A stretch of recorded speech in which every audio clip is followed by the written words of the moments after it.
आज हम सुनेंगे भगवत गीता के अध्याय नंबर 4 का दिव्य ज्ञान भाग नंबर 9। जन्म कर्म च मे दिव्यमेवं यो वेत्ति तत्वतः त्यक्त्वा देह पुनर्जन्म नैति मामेति सोर्जुन। हे अर्जुन, जो मेरे आविर्भाव तथा कर्मों की दिव्य प्रकृति को जानता है, वह इस शरीर को छोड़ने पर इस भौतिक संसार में पुनः जन्म नहीं लेता, अपितु मेरे सनातन धाम को प्राप्त होता है। छठे श्लोक में भगवान के दिव्य धाम से उनके अवतरण की व्याख्या हो चुकी है। जो मनुष्य भगवान के आविर्भाव के सत्य को समझ लेता है, वह इस भवबंधन से मुक्त हो जाता है और इस शरीर को छोड़ते ही वह तुरंत भगवान के धाम को लौट जाता है।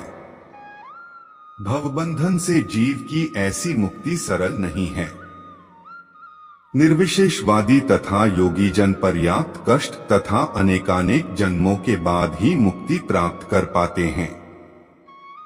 इतने पर भी उन्हें जो मुक्ति भगवान की निराकार ब्रह्म ज्योति में तादात्म्य प्राप्त करने के रूप में मिलती है, वह आंशिक होती है और इस भौतिक संसार में लौट जाने का भय बना रहता है।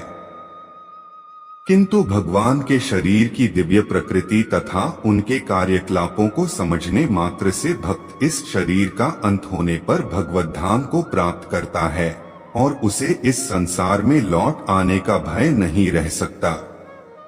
ब्रह्म संहिता में 5.33 यह बताया गया है कि भगवान के अनेक रूप तथा अवतार हैं। अद्वैतमच्युतमनादिनंत रूपम, यद्यपि भगवान के अनेक दिव्य रूप हैं, किंतु फिर भी वे अद्वय भगवान हैं। इस तथ्य को विश्वास पूर्वक समझना चाहिए, यद्यपि यह संसारी विद्वानों तथा ज्ञान योगियों के लिए अगम्य है। जैसा कि वेदों पुरुष बोधिनी उपनिषद में कहा गया है, एको देवो नित्य लीलानुरक्तो भक्तव्यापी हृदयंतरात्मा। एक भगवान अपने निष्काम भक्तों के साथ अनेकानेक दिव्य रूपों में सदैव संबंधित हैं।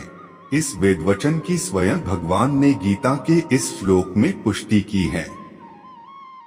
जो इस सत्य को वेद तथा भगवान के प्रमाण के आधार पर स्वीकार करता है और शुष्क चिंतन में समय नहीं गवाता, वह मुक्ति की चरम सिद्धि प्राप्त करता है।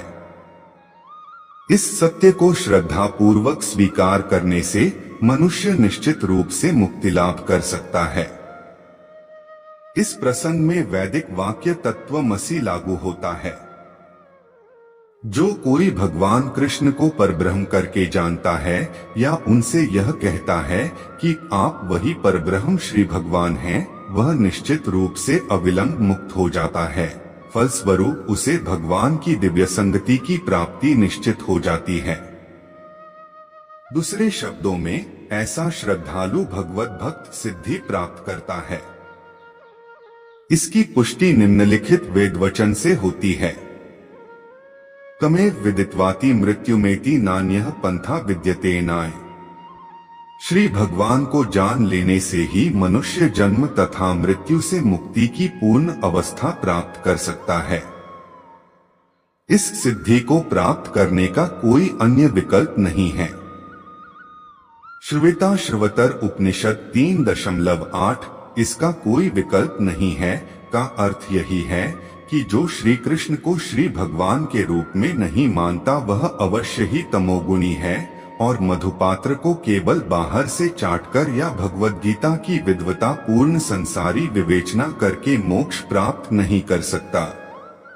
इसे शुष्क दार्शनिक भौतिक जगत में महत्वपूर्ण भूमिका निभाने वाले हो सकते हैं, किंतु वे मुक्ति के अधिकारी नहीं होते।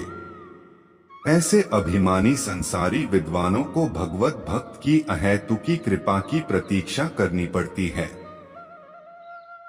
अतः मनुष्य को चाहिए कि श्रद्धा तथा ज्ञान के साथ कृष्ण भावनामृत का अनुशीलन करे और सिद्धि प्राप्त करने का यही उपाय है। अगले भाग में हम सुनेंगे भगवत गीता के अध्याय नंबर 4 का दिव्य ज्ञान भाग नंबर 10।